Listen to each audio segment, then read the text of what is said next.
if you're still waiting to start creating and get out there and start living the life you want to live, I don't know what you're waiting for. There's not going to be another sign or anything that's going to tell you to do it. It's just like you have to want to do it. Just you're feeling it, go out and do it. I spoke to 3 different creators yesterday, had some video chats, and some coaching calls.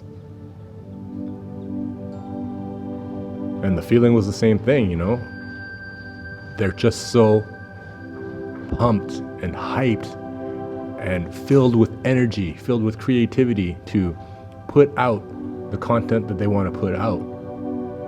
One person is doing a podcast, 2 podcasts deep, and already just the energy shift, the feeling of like creating something, the passion of like telling the story that you want to tell. Like it was radiating, like I could see it from him, He was so excited. I think I was able to give him like a lot of good insights to like up the production value and up the production game. I've been in the business for over a decade now, so I just want to share that knowledge with people.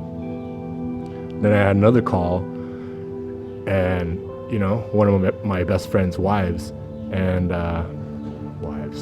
one of my best friend's wife. And the same thing, we just had a good conversation, and she's been creating, and she wants to create, and she wants to tell her story, but it's just kind of like she was being pulled in multiple directions by society of like how we've been taught to like keep your work life there, keep your personal life there, keep them separate. People don't want to see your personal life and your work life. So it was like at that point she's having like multiple social channels and being pulled in 2-3 different ways of personalities. That's tiring, So we just came up with a plan of like, well, why do you have to have 3 different socials? All of those socials represent you. You are the brand. You are multifaceted. We are all multifaceted. So just truncate it down into one beautiful human with multiple interests. And if businesses see something, and they judge you and they don't want to work with you with that, you don't want to work with them anyways. As long as you're being true to yourself, you're going to be okay.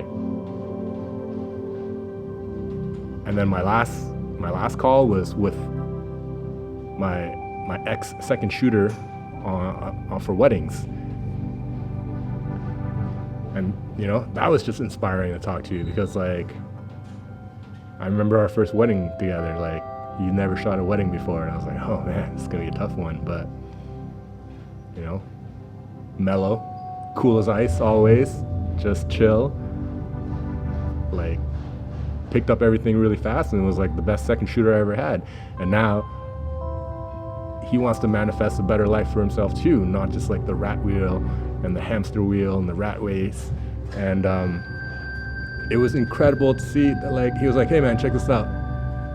Me and my lady were inspired by you, and pulled out a manifestation book that I used to like get my thoughts down and get my mind on track and everything. And I was like, oh my gosh, that is amazing. Like, that's a 2-second snippet in like a couple of my videos that someone like saw and was like, you know what? I'm gonna apply that in my life. So I don't know. It's very inspiring. After I got off those 3 calls, I was very inspired by them, and I felt really good of just being able to share knowledge and seeing the smiles on their faces and feeling the gratitude in their energy, and just knowing that they're trying and they're attempting and they have a plan and a vision, and they're chipping away at it every day. trying to be 1% better every day. Like, it feels good. I root for other people's success.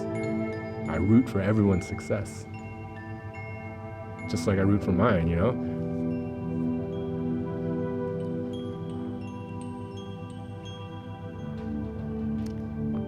Open the floodgates for the haters down below. But it's like, you guys think I do this for the numbers. I don't do it for the numbers and the view counts and the subs. All that stuff is like, that's secondary, but that's not a metric that I measure my life with. Like, I'm already living my dream life.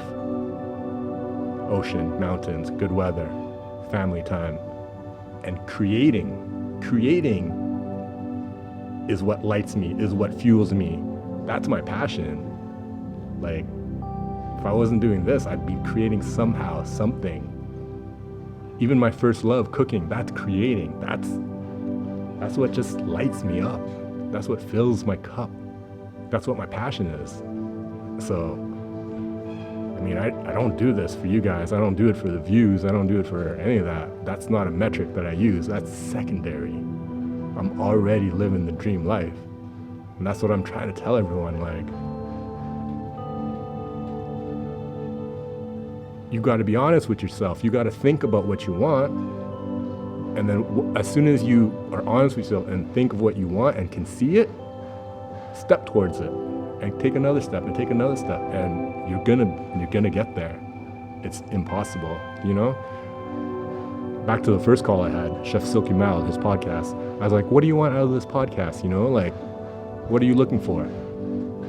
And then fumbled around with some words, and then he slipped out the word empire and took it right back. He's like, no, not empire. That's what. And I'm like, whoa, why not an empire? Like, if that's what you're thinking about, do that.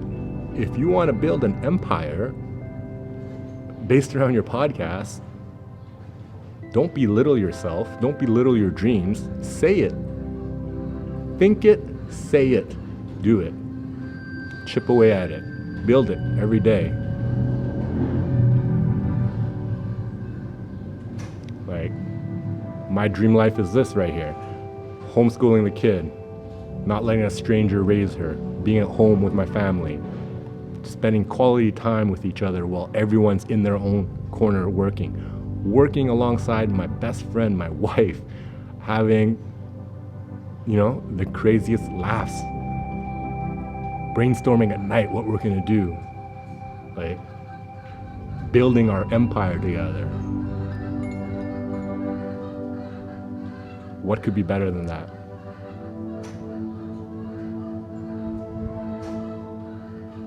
I don't know.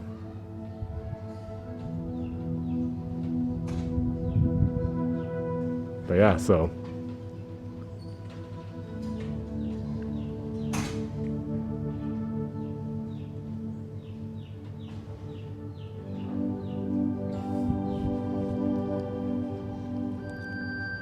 that's my goal with this channel. Just inspire one person to dare dream bigger, and inspire one person to take a step forward towards their dreams. And you know, with my 3 calls yesterday, this is the start. I'm doing it. So I'm always grateful for you guys to stop by this little corner of the internet called For Your Eyes Only and join me for a quick 6 minutes, 8 minutes, whatever we have together. And yeah, just know that anything is possible. It's never too late. With your mind, you create the world. You can do anything. I hope you guys have a blessed day. Thank you very much. You know, one of the things I say in the book is the audience comes last. And the audience comes last, not because I don't care about them or I don't like the audience. In service to the audience, they have to come last. Yeah. The thing that the audience wants is the best thing they can get. If we're trying to make it for them, it won't be the best thing it can get. It'll water it down. The process of making something for someone else undermines it. If there's a group of people who are expecting a certain thing from you, and you no longer feel like that artist. You know, you've moved forward, and your concern is that the audience hasn't moved forward. You can continue going through the motions in the old way and thinking that that will please the audience, and it may or may not. Or you can be true to yourself, and in that process, you'll alienate some of your audience and maybe get new fans. We all are artists. The question is are we a better artist today than we were yesterday? And are we doing everything we can to be the best artist we can be tomorrow? Never say you can't do it. Say, I haven't done it yet. I haven't done it yet. And that's true with everything. It's like, there's nothing that you can't do. You may not have done it yet. We don't know if you can do it or not until you really practice, and then you find out if you can do it or not, or how well you can do it. Yeah. And it's not going to happen without doing the work. So I would suggest that you write and record as much as you can all of the time, and instead of thinking of it as think of it as a hobby. Just think, my hobby is I'm going to write and record songs. And then there'll come a time through that process where you look back and go, I think this batch is ready to share with people. I know if I don't set a schedule for myself of what I'm going to do during the day, I end up not doing very much. And if I set a schedule, I'll do everything on the schedule. Sometimes begrudgingly, but I will get it. I will get through it. And I think if we put one of the things I recommend in the book is like creating the equivalent of creating office hours, having a schedule to work where you say, I'm going to sit down for this. Could be 20 minutes, could be 3 hours, up to you, what that window is, how you want to do it. But make a commitment to show up every day. And then there's no excuse, regardless of whether anything gets made during that window. You're not waiting for the right moment to start. You're starting, and you're doing it every day, and you're doing it at the same time every day, and you're building the habit of, I'm going to sit here every day, even if it's just to sit here and be bored. Something good will eventually come from that practice, whatever it is.